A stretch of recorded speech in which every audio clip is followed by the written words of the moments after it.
Ooh,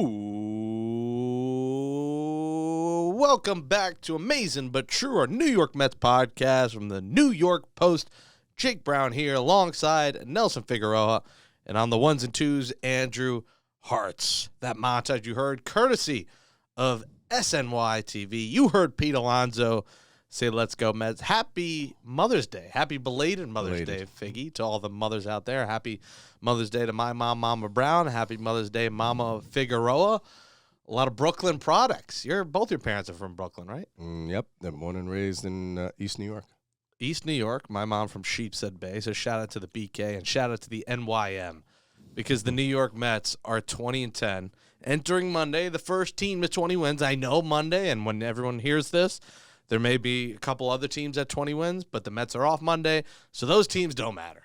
The Mets have the biggest lead of any team, any division, 6 games in the NL East, Figgy, 2 of 3 in Philly. They are now a hockey record for you, 8-0-1 in series this year. A shootout loss, a.k.a. Splitting with the Braves last week, but a hell of a week in Mets land, Figgy. It really began. I mean, obviously they split in with the Braves, but Thursday's comeback. You know, they say no cheering in the press box. I was in a weird spot. I was in the press box. Everyone went down to get coaches' quotes. I am cheering in the press box, but not for the Rangers because the game was over. They won. I see the Mets, so it's like 7-3, ninth inning, runners on. Maybe this thing's getting interesting. Let me put it on my phone. They tie it. They take the lead. You heard the highlight. And I'm up there cheering. It's a weird view. An empty Madison Square Garden. One overweight man up in this Chase Bridge watching a game on a small little phone. I mean, that comeback is just significant because it's a telling sign of this team, another chapter of this team. When they're down and out, like this towel behind me says there's no quit in New York, we never think we're down and out. Now, that's a Rangers towel, but that's a good sign for this Mets team, Figgy. 7-1. Come back, win 8-7. You can't beat it. No, they didn't beat it. They wound up beating the Phillies again. And the Phillies bullpen, as we have always said, is awful. They go out and they spend more money on hitters and putting more bats in that lineup, and they don't fortify that bullpen. Who knows why they think that's a recipe for success? It seems to be a recipe for disaster, and the Mets took full advantage of it. And even against their closer, Knebel, and I know they have Sir Domingo, Anthony, whatever his name is. There's nobody that's proven there, and it seems like every chance the Mets get, that's what happens. The starter comes out and they beat up on that bullpen.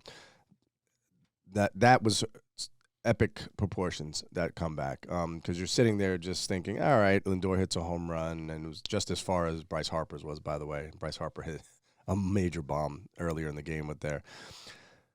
Lindor hits that home run. You hope that's something that's going to, get him ignited and get him going. And then he's in the dugout. And all of a sudden, it's starting to piece itself together. And that's what the rallies are like, where nobody wants to make the last out. That's the rally cry. Nobody makes the last out. Let's keep going. Keep piling on. Keep finding a way. And then you get the guy with the nasty curveball going up against Nimmo. And Nimmo simplifies his swing and just spreads his legs wider, keeps a nice base, and when the ball comes in and it has not enough break downward, boom, puts it right back up the middle. Doesn't try and pull it into the stands for a home run. No, he hits a base hit right where it's pitched. They wind up, tying the game there, and then they take the lead on Marte's third hit of the game. Just a fantastic win for the Mets. And it tells you this team has that never say die attitude. And that's great to see, because that's a game you could easily have thrown away and said, we'll get them tomorrow. But they didn't do that. And what that does is gives them fire for the rest of the season when they're in those situations again. Well, in that case, they say we'll get them Sunday, because it was 2 days without games. Mother Nature was not kind. And now Mother Nature is coming together with 70-degree weeks. Get your allergy medication. I mean, I was already blowing my nose nonstop, sneezing today. But, yeah, that was special, man. And, it reminded me of the 8-1 bottom of the eighth comeback in 2000 on fireworks night, June 30th. Again, one of those situations, you remember that, but you don't remember what you had for lunch yesterday. You remember that. And that was with 2 outs, but that was eighth inning. This was ninth. It was the biggest since 97 against the Expos. How about that? That's before I was even a true fan of this team, the Mets did that. So that's a comeback of epic proportions. And, it was kind of a buzzkill that the next 2 days they didn't play. But, How about the NBC Sports Philly? And this is karma coming back at you when they tweet, "Thank you for your service, Lindor." And then he homers and starts the comeback, and "Thank you for your service, Philly's bullpen." Because minus Familia, who hasn't killed us yet. We'll see if later in the season he comes back to bite us, but he hasn't yet. That was special. And then 2 days off, and then we get, a buy one, get one for Mother's Day. And, Max Scherzer wasn't on. The offense also didn't really help him by only scoring 2 runs. And really, Lindor, that's a homer any other day. The win was just insane. Yeah. Pete Alonso's homer in game 2 still hasn't landed. I tweeted it was in Lancaster. If there's no win, that's a 500 feet at least. It was 426. But listen, Scherzer's first time a team's lost with Scherzer starting in 25 starts. It was 24 starts, no losses, May of last year. Think about it, a year where every time this guy went out, the team won. He won 15 straight decisions. Obviously, that was Nationals, then Dodgers when he got traded, and now the Mets. And he just didn't have it, Figgy. Like, he came together. He ended up giving up 10 hits, which for him is insane. But he got a quality start, and he's not going to have it every 5 days. The offense is going to have to support him. He got DeGrom-like support on Sunday. But you're going to have days where he's not perfect. And if he's not perfect and still throwing quality starts, you're going to take it. Oh, without a doubt. And what's really funny is that, the nerds doing all the analytics. And I read something where, in the last 30 years of a guy throwing 6 innings and giving up 10 hits, and the hits weren't the exit velocity of said hits. So he had a lot of cheap hits. There wasn't a lot of hard contact. There was maybe 2 hard hit balls, including Bryce Harper's, which was very hard hit. And he missed a spot on a 2-0 fastball. And that's Scherzer's downfall, is wanting to challenge people. He's old school that way. He'd rather challenge them, to hit his best pitch than to walk them, trying to pitch around them.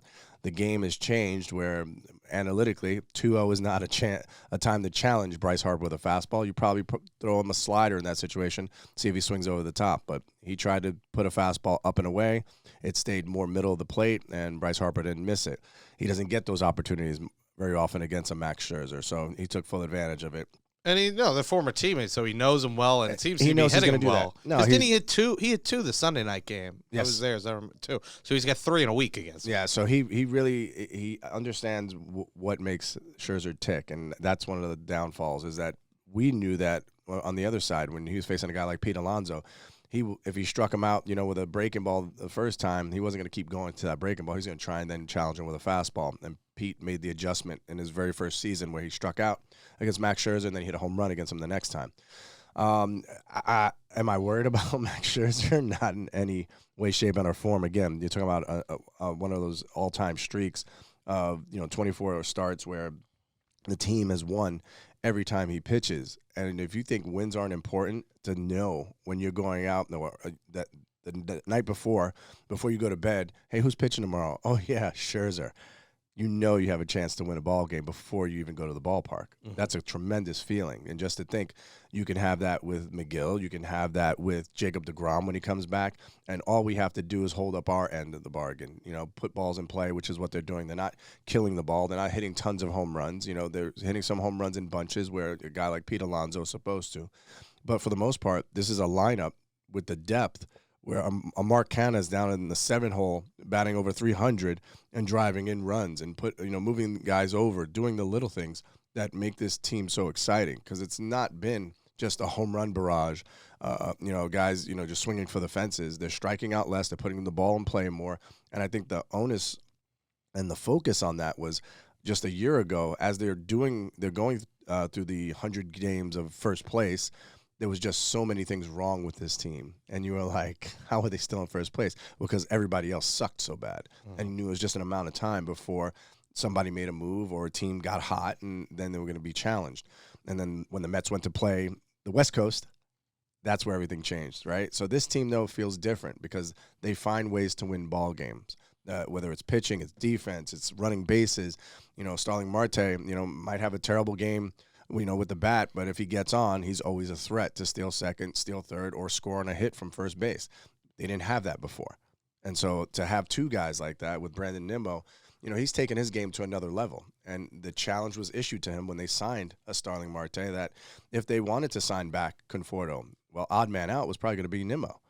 And so he took that challenge very serious, and he's, developed his game very nicely all the way around. He's playing tremendous defense, and he's also offensively, he's been swinging the bat a lot better. And listen, half the lineup still isn't performing, and they're still winning games. And yes, you could say the rest of the division has been garbage with the Braves in second at 14-16 and 6 games out.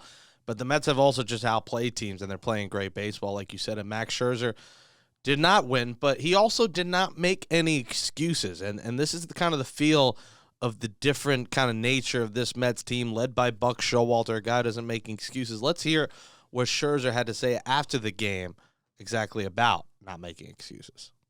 You got to be able to adapt to anything. This is baseball. Anything can happen.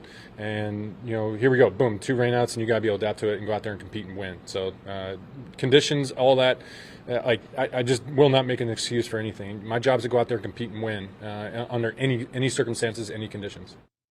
He's such a breath of fresh air to listen to when he says that, Figgy, because, listen, I'm going to make the excuse. It was cold out there. It was a game. I wasn't there. I didn't make the trip to Philly. Thank God, because you would have been Friday and Saturday. What the hell are you doing? You're going to the Borgata, essentially, for Friday and Saturday and hitting the blackjack table and then come back to Philly on Sunday. There's only so many cheesesteaks you could have going to Philly. What else? You're going to see the statue. You're going to go Rocky, the stairs, and then you're done. I mean, any other local museums to go to that close during business hours? I don't know if I want to see the nightlife in Philly. I don't know. There's more than foul poles in Philly for the nightlife. Not that I would know. I've never been to the nightlife. I've been to Philly. I do like their sector of the 3 stadiums, but outside of there, it gets a little shaky. Anyways, Max Scherzer, back to your regular scheduled program here.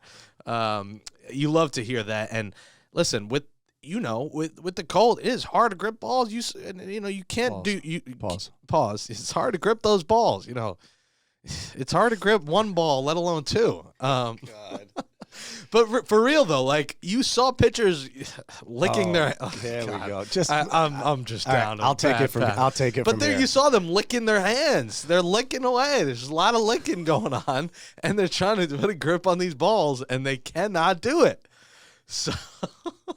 So like when the weather gets warmer, you're gonna see him get better. Because listen, this wasn't his first rocky start, but it's not bad. It's not a bad start. It's still not bad. But for Scherzer's standards, we can't expect him, especially when it's 40 to 50 degrees, to have a shutout every 5 days. He's gonna have starts where he gives up 3 runs. Listen, 3 runs and save me, please. avoiding hard contact all over the place and not letting it steamroll where the game is out of hand. Again, the Mets were 2 swings away from tying the game or taking the lead. That's not something to hang your head over. What I love about him is such a breath of fresh air compared to the days in the past where it would be blamed on mechanics and the weather and this and that. And 2 days off, I wasn't as prepared, or I didn't know what to do with my extra time. This is a guy who's done everything, and he's been through everything. He's seen everything. And what he will not do is make an excuse. That's what makes him an ace. That's what makes him a generational type pitcher, is because for the last 10 years, I've read an article asking him about what was the key to him, being, knock on wood, of course, because he's a Met now, his health. Back when he signed with the Nationals, I had been told that it's only an amount of time before this guy blows out. That was a long time ago, bro.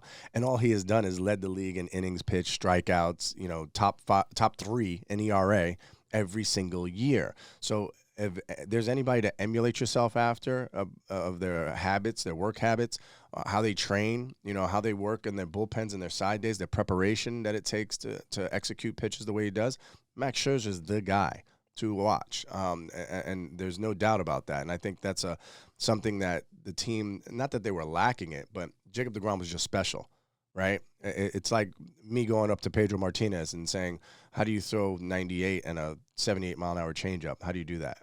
He did it because he was just built differently. His flexibility in his hands, his fingers, his dexterity, the way he threw the baseball was just different. You're talking about generational talent. Like if you closed your eyes, or actually if they did like a silhouette of people's mechanics, you can tell who's Pedro.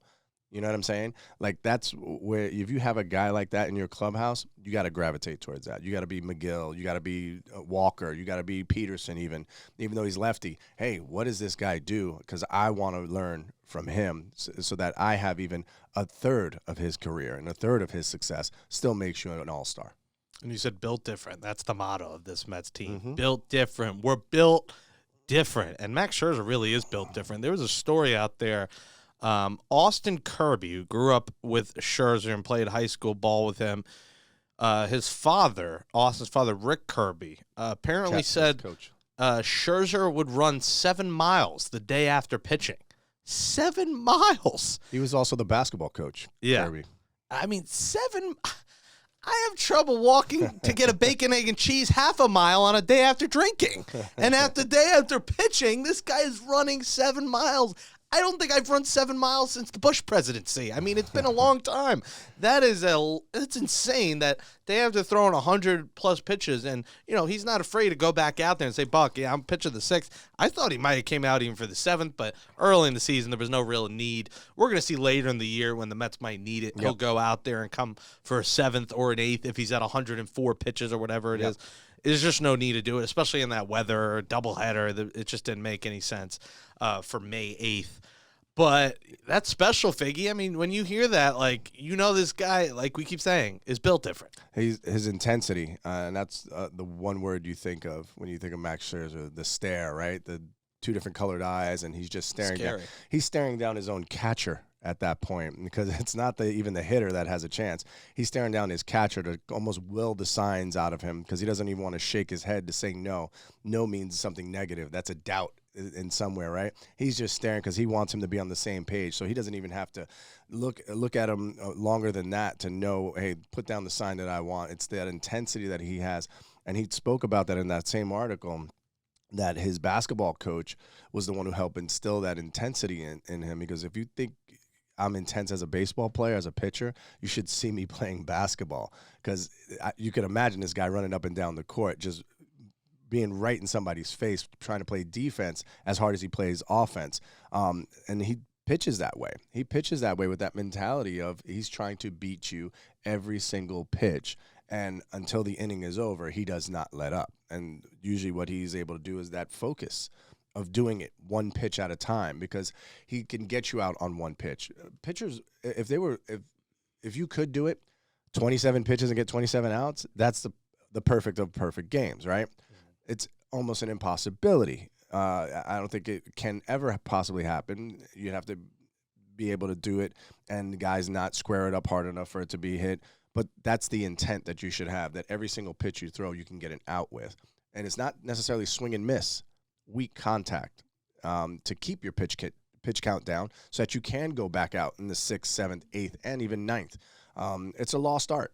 It is truly a lost art, because we're so enamored with swing and miss stuff that everybody wants to see a strikeout. If it's not a 10 strikeout game, oh man, this guy didn't really have it today. There was someone, who was it, had 2 strikeouts the other day. It was Kershaw.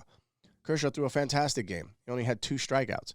And it was like one of his worst games in the history of throwing 7+ innings of shutout baseball and only having 2 strikeouts. I tell you what, the other team wouldn't say that. They'll say his stuff was nasty enough to avoid hard contact and got him out again and again. I mean, I wish Scherzer could will some hits out of one of his catchers when he looks at them. He say, hey, McCann, hit the ball. I mean, he has become a liability. I mean, a double play in a big spot. You almost rather him just bunt when he comes on with runners on, because it's a double play waiting to happen with you McCann. And the bunt. You don't think the bunt would be a double play? No. Yeah. We need more bunts. Just give me bunts. I mean, we need to get the bunt. You want to talk about analytics? Let's get bunts up. But what we need to get up is Chris Bassitt's contract, because you're going to have to consider a contract extension with this guy. I love Chris Bassitt. I think, you know, the quote early in the year about, you know, I'm not going to back down. I'm going to go after guys. The way he's pitched, his brains, admitted to the balk, which I thought was one of the worst calls ever. He said after the game it actually was. Mm-hmm. So I guess it was actually his feet more so than his delivery. You have to stop your windup. Mm-hmm. He said it was something with his feet. I don't know if he got Michael Jackson, you know, moonwalking on the mound, what was happening there, but he admitted to a balk, which he was honest about it. Yeah, So, there's balk moves that you work on. There's little ways to try and trick a runner, because if you lift your heel that's planted against the rubber, if it lifts up, that's usually lets the hitter know he can go, or the base runner know he can go.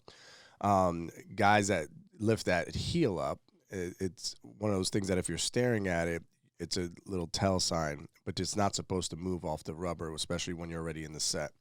The front foot is usually kind of, you bend the knee a little quick. If you bend the knee a little quick before you even lift up your foot, they see movement, and they kind of will take that first step towards second, and you can pick over and get them.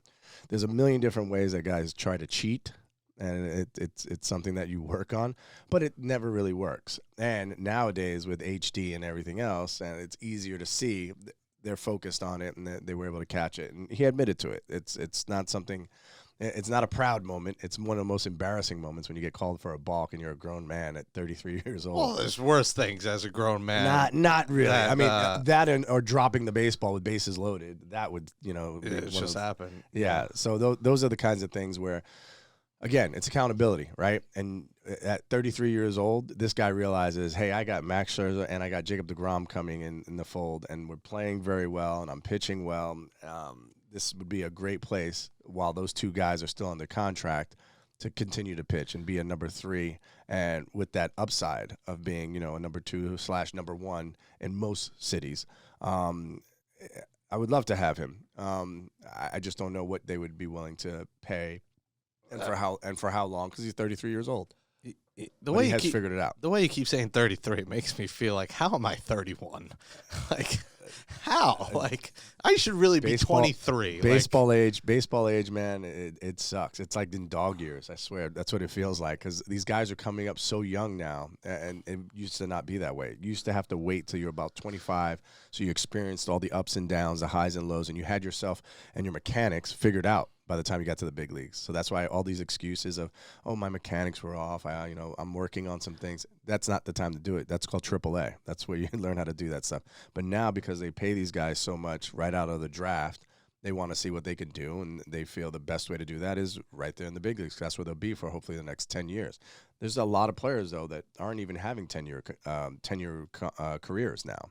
They get recycled very quickly. I mean, Dylan Betances is a great example who struggled mightily at the minor league level, figured it out at the big league level, and now, right now, is, with the Dodgers somewhere, whether it's extended or AAA, trying to get himself back. But at one point in that window, he was one of the best setup men in all of baseball.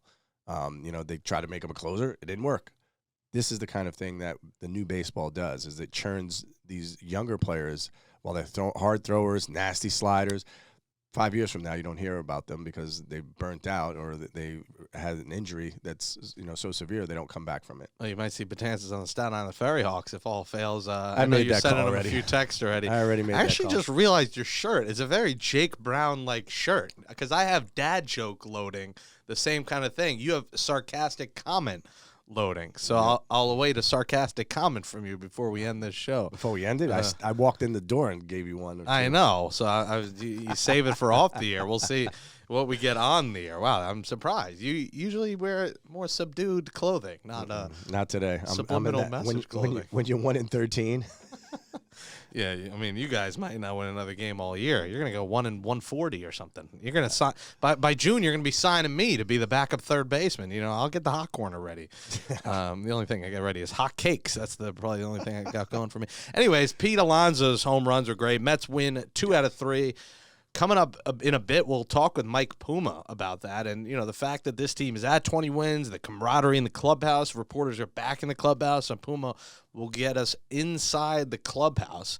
We'll also have in a minute my Mets rap. I am a rapper, a certified G. So about 3 blocks away from here. Who's there, Hearts? Fabulous and Jadakiss are at the MLB shop. So when we're done with this, we're gonna drop some bars on them real quick. See if they want to join the program. 2 New York rappers. So we'll do that in a minute. But coming up this week, Figgy, the Mets are back home over the weekend. But first, 3 more against the Nationals in D.C. We'll see if they run out of bread again at Nationals Park. And if you need a straw, make sure you bring it to the game. If you're in D.C. this week, bring a straw. bring a loaf of bread. Bring a loaf of bread in a bag, and make sure you have food stocked because they might run out. Friday will be the series with the Mariners. Saturday, Sunday, George Kirby. I feel like we're playing Super Smash Bros. This week. We got George Kirby. We got the other Kirby we mentioned before. We got Wayne Kirby, the Mets' first base coach.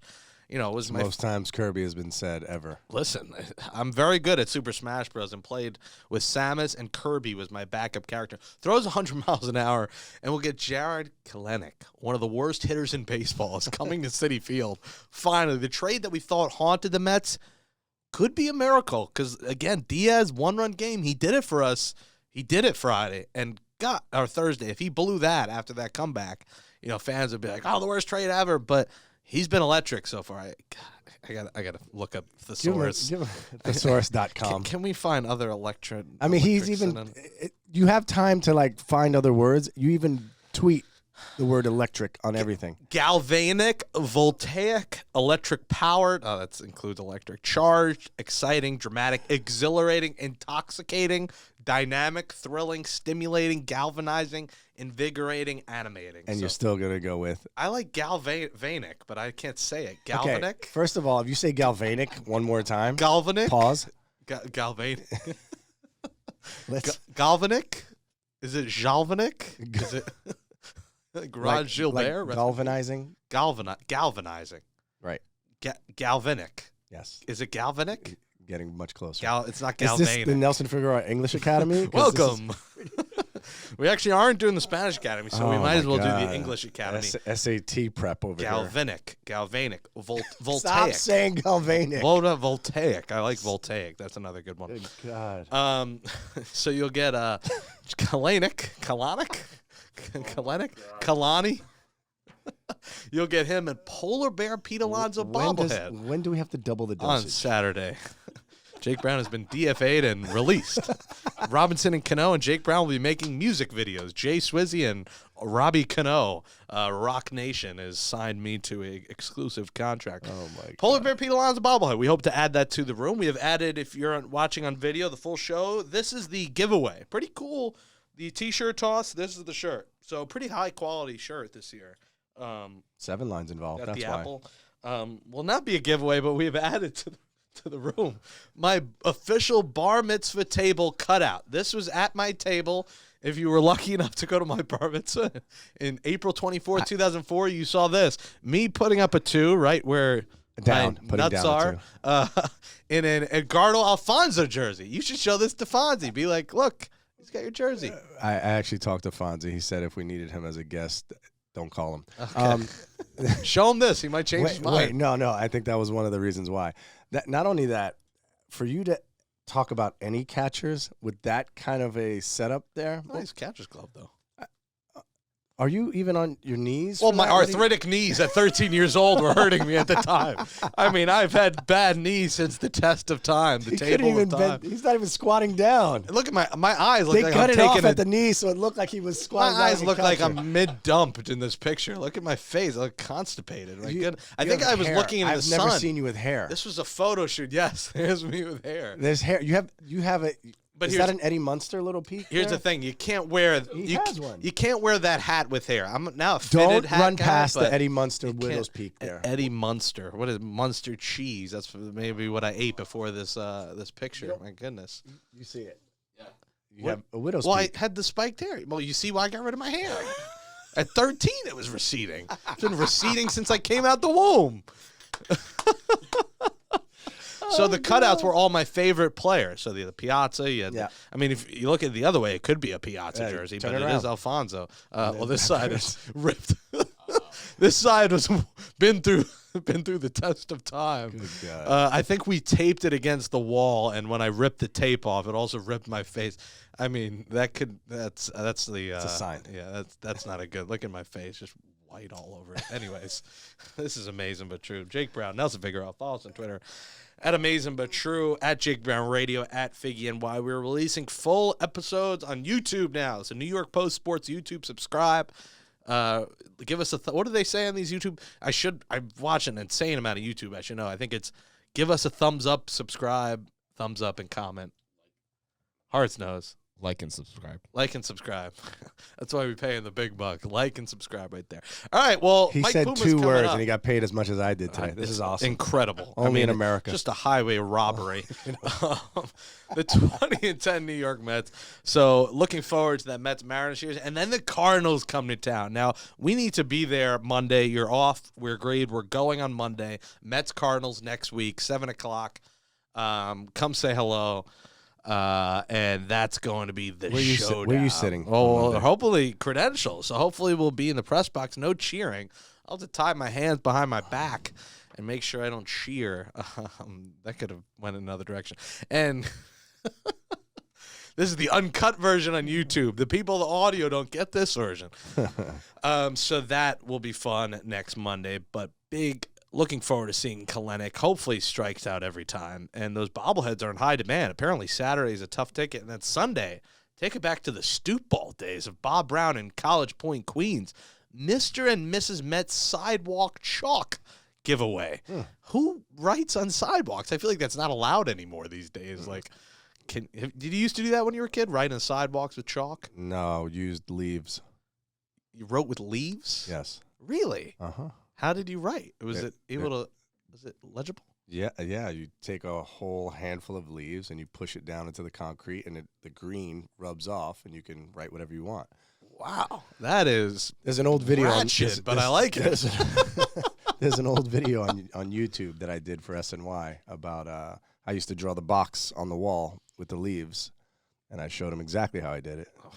It's like it's not as using the lighter to write your name on the elevator and the projects, but that's another thing you don't know anything about. We'll have a Figgy's Fables on his street designs with leaves on next week's episode of the program. But before we get to Mike Puma, coming up next, Jay Swizzy drops the 2022 Mets wrap. Amazing But True podcast, New York Post. Jake Brown here alongside Nelson Figueroa, Andrew Hart's on the 1s and 2s. Jay Swizzy is in the building. That's why I brought the shades out. These are Gucci shades. Actually, $10 at the Streets of Story. But I am bringing Jay Swizzy out. Now, once or twice a year, I will bring out my rapping skills. I actually write bars. I deliver them a little goofy, but I write them. There it is. Damn, son, where'd you find this? Southside Jamaica, Queens. I actually interviewed him. Shadow Hayes is his name. He does those noises, those drops. But I have wrote a Mets rap. The comeback on Thursday inspired me to write a song about this team and a rap. The beat, my roommate made it. Trevor, shout out to Trev Bot. Trev Bot on the beat. Big Trev. Let me get a sip of water in before we do this. Sure, it's water. Because there's going to be flames coming out of the studio. Get the New York Fire Department ready. Here we go. It's Jay Swizzy. Let's do it. Trev Bot on the beat. The 2022 New York Mets, they're built different. Showalter running ship. You spot the difference? So significant. Scherzer, that's significance. Bassitt, so tenacious. Starting 5, so vociferous. Magnificent McGill, take the hill, big drip. Cookie Carrasco, blueberry chocolate chip. Peterson ain't slipping. Came through dripping. Iced out 340 mil. Lindor sipping. Drinking champagne, comeback wins. Eduardo, Guillorme shaved his beard. No more cargo. We fly high to first. Jim Jones, Brandon Nimmo. Kerna, Cannon, Nito. Black Jersey Friday, Noirs Pinot. From New York City, sipping wine out of vino. T-Will, J-Rod, D-Smith, C-Shreve. This team is for real. You gotta believe. As Jeeves, call 877 J.D. Davis. Dom Smith, fan favorite, not traded. Sterling like Starling. Gold is his glove. DeGrom coming back. We gotta show him love. Cy Young's atop the rotation. Shout out Mets Nation. We've been so patient. NL East lead so spacious. Mad Max is a leader. Speaker, talker, it's our time. Hublot, Lugo, Walker, Lion, Squirrels, and Polar Bears, oh my. Utility guy, Jeff McNeil stays fly. Defying the odds, we love Pete Alonso. Home runs like Yabos, he just hit one at Cabo. Trumpets blaring, closing games, Edwin Diaz. 14 Billy, the kind of money Uncle Steve has. Just take a buck for a year to remember. Meet the Mets, Canyon of Heroes in November. Bars, let's go Mets! Jay Swizzy, Trev Bot on the beat. Amazing But True, New York Post. We out. Damn, son, where'd you All right, find Figgy, your this? thoughts. Speechless.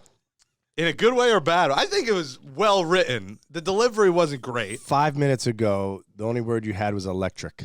Now I got vociferous. Vociferous. Magnificent, tenacious, significance. As I just said, I'm speechless. I got to give you your props. So far to date, that's your best rap. Again, What was your any favorite references in there? No. It was complete. It was complete. There was no one left off the team. I didn't name everyone. What was the cargo about the?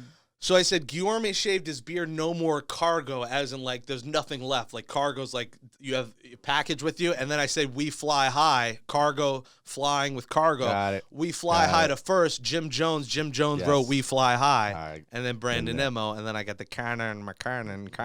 I wasn't not gonna get that. T. Will is Trevor Williams, J. Rod, Joely Rodriguez, D. Smith, Drew Smith, C. Shreve, Chase, and Shreve. So I even gave love to the middle relief. Yep. Middle relief guys, they never get love. Now, Black Jersey Friday Noir Pinot is the type of wine, and then from New York City sipping wine, Ottavino. Adam Ottavino is from New York City, so that's that reference. And Elise Lead Spacious, it's our time. Hublot is a watch time. Lugo, Walker. There's lions, squirrels, and polar bears. McNeil the squirrel, Alonso the polar bear. Home runs, some people also call yabos. He just hit one at Cabo, so yabo is a home run. You got that? How many yabos have you ever yelled out? Well, I forgot who made it popular. It might have been Barstool. I don't remember. That was definitely a big thing with the Cubs with Schwabo. Whenever he would a home on Schwarber, it was Schwabo. Big Cat said it. Big Cat, Big Cat created yabos, thing. I believe, and I like the word yabos. Cabo trumpets blaring for Diaz. 14 Billies, Uncle Steve's net worth. Yep. Just take a buck for a year to remember. Buck Showalter. Oh, that was Buck. Meet the Mets Canyon of Heroes in November because the season was delayed, and I believe the parade would be in November. Well, the parade definitely wouldn't be in October. Yes. So boom. Very nice. Very nice. As I said, 5 stars. Very I'm not convinced Jake wrote it. I wrote it. I'm a good writer. I'm a good writer. For Drake has paid me. I'm Drake's ghostwriter. For someone who had to use a thesaurus for the word electric, I refuse to believe you wrote things that. come to my mind when I think about it. No. How high? I'm going to start using. How high? He was under the influence, No. clearly. Wait, I don't participate in the devil's lettuce. I don't participate in the devil's lettuce. Wait, I didn't even get to finish. Yeah, what was the rest of the sentence? How high was your SAT score? There it is. I got a 640 on the math, which is pretty good actually. Notice where your mind went immediately. I was thinking SATs too. A 480 on reading, so I wasn't a big reader. But 1100 on the main two. Got it. Okay. All right. This is my challenge to start using bigger words because I can deliver them, but in rap form, not podcast form, apparently. So, hey, listen. As I said, is your best to date, and if you continue to make progress, who knows? Cheers to that. Maybe an independent record deal. All right. Now we're gonna go find Fab and Jada and deliver this to them. We out. Mike Puma's coming up next. All right, joining us once again on Amazin But True is our good friend, New York Post Mets beat writer Mike Puma. Follow Puma on Twitter at NYPost_Mets. Read his stories in the Post. And, of course, at Post Sports Plus. Puma, welcome back to the program. Good to have you. Now, is it a different world? You're back in the clubhouse. Life is good. Life is grand and back to normal again. You got any inside scoops inside the clubhouse for us? It's good to be back in there and just mingling with players again and, getting to reestablish relationships. And nobody liked the Zoom calls. I think most of the players didn't like the Zoom calls last year either. So I think it's kind of a win-win for everybody here. Yeah, most of the inside stuff you get is usually off the cuff, right? And you're standing around, guy walks by. Yeah, exactly. Just, casual conversations and, or if there's a question you want to ask a guy about something, the last 2 years you had to set stuff up and hope the PR department would help you and then trying to coordinate times. And it was a headache for everybody. So it's better now. We'll see how much assistance they will offer in that department. Do you notice, being in the clubhouse again, I'm curious, do you notice like a tight knit unit? It feels that way. It feels like there's a different feel to this team. Do you see that behind the scenes? And guys, obviously we heard the Lindor quote where he would get McNeil a car if he won the batting title, but didn't say what kind of car. Could get him an old beat up Honda Civic for all we know. But do you notice kind of a more tight knit unit this year? It really does feel like these guys are for the most part one unit here. Now I have to go back to 2019 to the last time I was in the clubhouse. And I thought that was a pretty tight knit group too, because that was the year Alonso came up and JD Davis came on the scene, and Dominic Smith kind of had a breakout of the season. So I thought that was a tight knit group. But I think this, you kind of see the chemistry here, and I think Francisco Lindor is certainly one of the guys that kind of keeps it all together in there. Guys seem to gravitate toward him. He's always at his locker, and he's always available to talk to reporters. That's kind of one thing that struck me here is, just how out front he is. Anytime you need to talk to him, he'll talk to you. So, yeah, I mean, we're a month into the season, but this seems like a group that likes each other. They're having fun together. And, when you're 20-10, that certainly helps. Yeah, I think throughout this season thus far, we've seen it several times, right? Where, guys are getting hit by pitches in the head and the team immediately responds. They're getting through adversity, they're getting tighter and tighter. And it just seems like you can hear, even when he was mic'd up, how he thanked his teammates. He appreciated them, standing up for him in those situations. The one thing about Lindor that I think people, all they talk about is the money, right? And last year he struggled mightily, but he was always available. He was always accountable for what he was doing, and nobody was more frustrated than he was. So now when you see this success and what he's supposed to be, and that kind of player he's supposed to be, and all the other intangibles, it's not just with the bat, it's with the glove, it's with the, the camaraderie. He's a top guy on the top step at all times, rooting these guys on. Even in the comeback, yeah, he hit the home run to start the rally, but that's not, I did my job and went into the clubhouse, we're going to lose. He was right there front and center, rooting on the other guys and enjoying the moment as well. I think that's a huge factor that people don't give him enough credit for. Yeah. And the fact he's producing this year makes it all the more credible for him, because, you could have that type of presence. Robbie Cano was that type of presence, but, when you're hitting 150 or whatever, and, or coming back from a PED suspension, and, guys that wonder if you still can play. Well, that clubhouse presence doesn't carry as much weight as if you're the guy who's out there doing it every day. And Francisco Lindor now, he got off to the fast start, and then he's kind of cooled off a little bit. But he hit the big home run as part of the comeback the other night, and he's in a solid spot right now, and he's in the middle of a lot of their rallies. So, but it's been fun to kind of watch, to see what that dynamic is with Lindor and the other players. And you're right, he's the top step of the dugout guy. He's a team guy all the way. Speaking of Cano, he's officially released Puma over the weekend. So any team now, I believe, could pick him up for the minimum $700,000. Mets will pay off the rest. Have you felt any difference? Now, everyone talked about he was a big, as we keep talking about, clubhouse locker room guy. Do you see a difference? And I imagine you agree with the move, and it's kind of the changing of the guard now with ownership, that the money didn't matter at all. Yeah. Now I haven't seen the difference, but I wasn't one of the guys mingling with Cano on a daily basis. So, I don't see what the difference is, but there's some guys that might tell you otherwise. As far as the move, I think they, it was obvious to me, because especially when you're coming down to whether you send Dominic Smith back to AAA or release Cano, as much as Dom Smith isn't hitting right now, you want to stick with him here, because I think you're going to just lose this guy totally mentally if you send him back to Syracuse. And I think you try and work it out with him here and get him going. But, I think ideally you would have liked to see Cano for another month if you could, but the roster squeeze made it impossible. And I think they made the right call. Yeah, it's kind of just scary to think about the roster squeeze, because I remember when I came up and the roster squeeze DFA'd Darren O'Day. And when he and everybody brings that up every year when that date passes. Over you. Yeah, well, what a mistake. Yeah, exactly. But even better, at least you know it was. Even better was it was for a day. They brought me up and sent me out the same day. No matter what I did, I could have thrown a no-hitter. I was still leaving that day. Like, it was already done. The paperwork was ready. I got in the office after the game, and then he never pitched for the Mets again. No, he was gone. He got picked up. He got picked up off waivers, and that was it. And the rest is history. He's, one of the better closers, especially for a submariner, in the last 10 years. So that used to be a move where it's like, okay, he's not making much money, no big deal.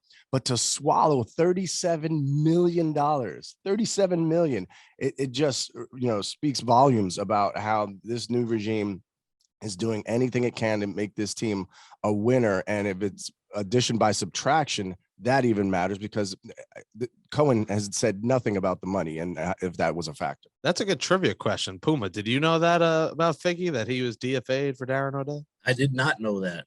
All right. That's right. Stump the Puma. There you go. That's a good one. I like that.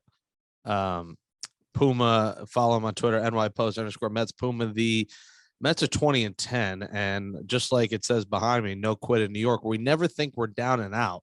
Thursday, I mean, I imagine you had your story written. I mean, for a writer, that's hell what happens. For a fan, that's heaven. You had your story. Mets were blown out in Philly. Pitching sucked. The bats weren't there. Delete. Rewrite. Well, you know what? The beautiful thing, if something like that's going to happen, the good thing about it is on the road. So I still have a half inning there to kind of get some thoughts together. So then you're like, Diaz, please don't blow this.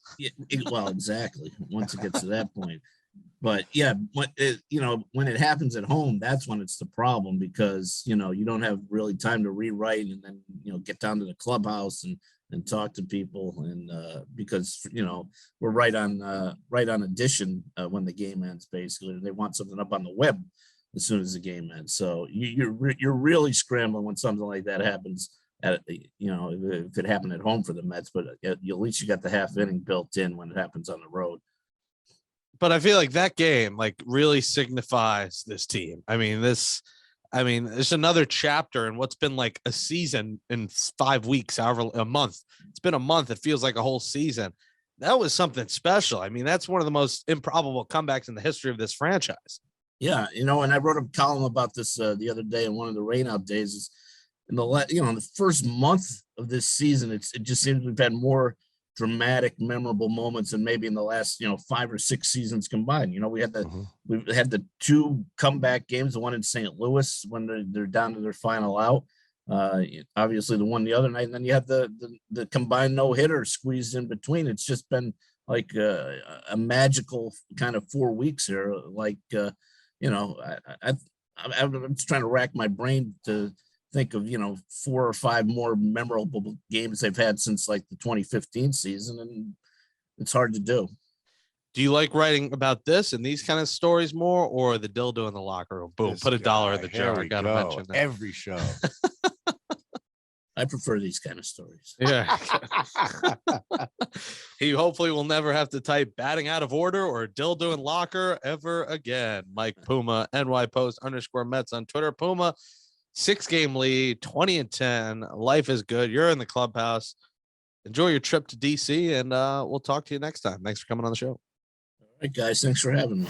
All right, Figgy. That'll say adios to episode 103 of Amazin But True, our Mets podcast from the New York Post. Thanks to you, Jake, and to Andrew Hartz for producing the show.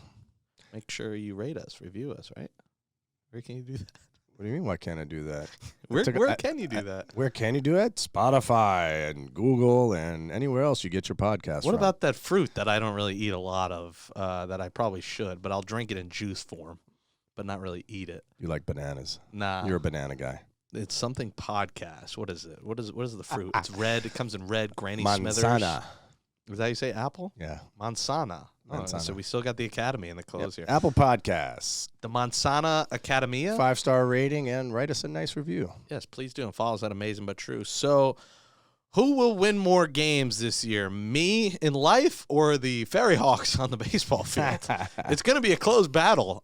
You guys won. Congrats on your first win, the inaugural Ferry Hawks win. And I saw some influencers were in the building, like Cooj.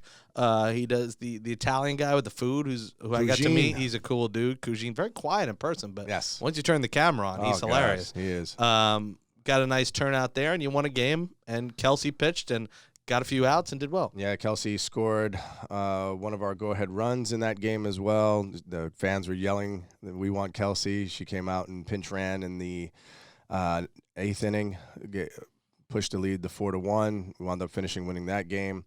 There's been some bright spots. There's been some not so bright spots. It's been a little bit of a struggle because when you're an expansion team who doesn't we had no players on a roster just a month ago.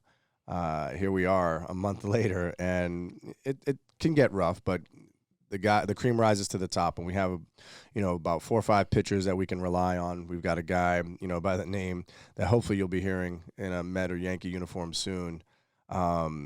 We've got several relief pitchers who could pitch in the big leagues right now. Julio Teheran has been outstanding. He's been everything that he should be. He just needs an opportunity, and you cannot tell me that this guy can't pitch at the big league level. He's got about a 1 ERA right now. He maybe makes one mistake a game. He's given up a couple solo home runs, but that's been about it. He's been really, really dynamic. His stuff, it looks still the same as it did when he was in a Braves uniform. So I'm pushing for him as much as possible to get back into organized baseball, not just organized baseball. This guy doesn't deserve to be in the minor leagues. He deserves to have a shot in the big leagues. Well, the Mets do need relief help, so maybe they'll get one of those guys. Well, happy Mother's Day, all the mothers.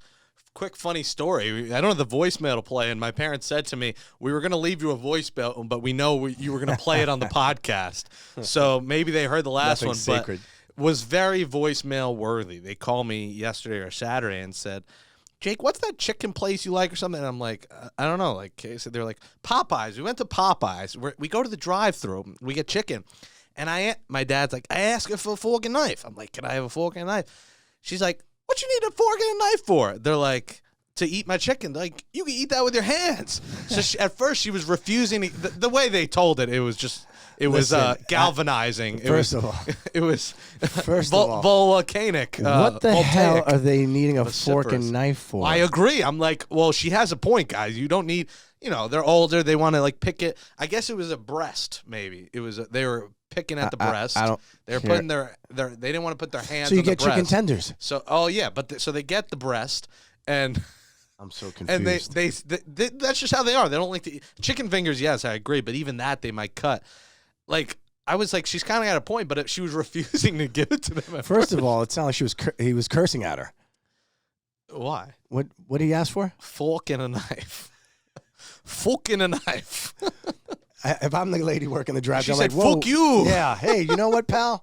Don't talk to me that way. Yeah, I was like, well, she has a point. They're like, well, we'll never go on. I said to them, they were like, the chicken wasn't very good. I'm like, it's Popeyes, not Del Frisco's. No. I mean, what you think you were getting? It was a fast food establishment. And I don't know about you guys. I like KFC more than Popeyes. No shot. I like Chick-fil-A more than Hearts has opinionated on this. No shot. Jollibee has the breast. The breast? The breast best. Well, Hearts comes in and he's got breast on his mind. Salivating at the breast. Just thinking about chicken breast. About chicken breast. The man is a Jollibee? What is this? Jolly Olive? Who's Jollibee is a Filipino fast food joint. It has the best fried chicken. Where do they have this? There's one in Times Square, and then there's one in Woodside, have Queens. You heard of this? No. I've been eating Pacific Moon a lot, or Chinese can't go wrong with spot. Pacific But Moon. Jollibee? Jollibee, the best hidden secret. Times Square. I'm walking through now. So. Yeah. Get yourself some hot chicken. You stop and high five Elmo on the way to get your Jollibee. Be no, jolly. I don't want to pay. Those I don't guys want to pay Elmo. Those guys high five him. You have to pay him. Yeah, those guys are not jolly in there. You'll see a naked cowboy in it with a guitar. And then you'll find some forks to eat your chicken with. I mean, my goodness, that was hilarious. I mean, I should have had them call in and tell that story because it was that good. I was like, God damn it, I wish I didn't pick up. Because when I don't pick up, they will usually leave a voicemail. I mean, they'll text too, but they're very much voicemail people. Anyways, for Mama Brown, Papa Brown, Mama and Papa Figueroa. That's Nelson Figueroa, Andrew Hartz. I'm Jake Brown.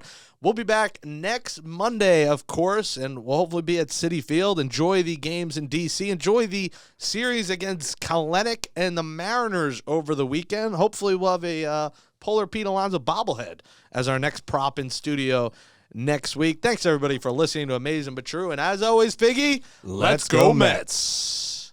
In unison that time. Very nice.